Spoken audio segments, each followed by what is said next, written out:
அனைவருக்கும் வணக்கம். மூன்று முடிச்சு சீரியலில் இன்றைக்கி எபிசோடில் என்ன நடக்குதுன்னு தான் இந்த வீடியோவில் பார்க்க போகிறோம்.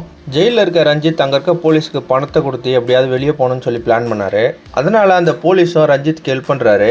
ஜெயிலுக்கு வர தண்ணி லாரியில் ரஞ்சித்தை மறைச்சி வெளியே கொண்டு போயிட்டு அதே லாரியில் உள்ளே வர மாதிரி பண்ணிடுறாரு. இன்னொரு பக்கம் வீட்டில் சூர்யா அந்த பர்ஃப்யூமை பற்றி யோசிக்கிறாரு. அவ்வளவு காஸ்ட்லியான பர்ஃப்யூமை யார் யூஸ் பண்ணுறது அப்படின்னு சொல்லி யோசிக்கிறாரு. அதனால் அந்த பர்ஃப்யூமை வாங்கி நம்மளை சுற்றி இருக்கிறவங்க யார் அந்த பர்ஃப்யூமை யூஸ் பண்ணுறாங்கன்னு கண்டுபிடிக்கணும் அப்படின்னு சொல்லிட்டு சூர்யா பிளான் பண்ணுறாரு. அதுக்கப்புறமா ரஞ்சித் நினச்ச மாதிரி ஜெயிலிருந்து ரஞ்சித் வெளியே வராரு. அப்போ பார்த்தீங்கன்னா புதுசாக ஒரு பொண்ணு கேரக்டரை காட்டுறாங்க. இனிமேல் ரஞ்சித் அந்த பொண்ணு கேரக்டரை வச்சு தான் எல்லாத்தையும் பிளான் பண்ண போகிறாரு போல்.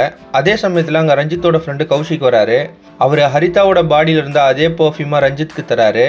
அப்போ கௌஷிக் கேட்குறாரு, இதே பர்ஃப்யூம் எப்படி பரமேஸ்வரி கிட்ட போச்சு அப்படின்னு சொல்லி கேட்குறாரு. அதுக்கு ரஞ்சித் சொல்கிறாரு, நான் ஊர்லேருந்து வரும்போது 4 பாட்டில் வாங்கிட்டு வந்தேன், அதில் 1 மிஸ் ஆயிடுச்சு, அதுதான் பரமேஸ்வரி கிட்ட இருக்கணும் அப்படின்னு சொல்லி சொல்கிறாரு.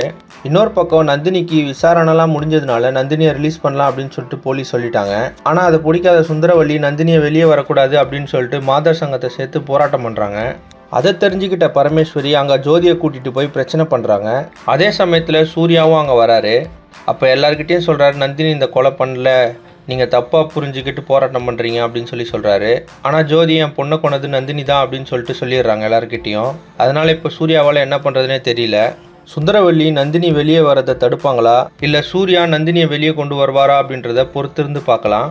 அந்த புது பொண்ணு கேரக்டர் யாருன்னு நீங்கள் நினைக்கிறீங்கன்னு கமெண்ட்ஸில் சொல்லுங்கள். இந்த மாதிரி 3 முடிச்சு சீரியல் அப்டேட்ஸ்க்கு நம்ம சேனலை சப்ஸ்கிரைப் பண்ணுங்கள், ஃப்ரெண்ட்ஸ் அண்ட் ஃபேமிலிக்கு ஷேர் பண்ணுங்கள். நன்றி.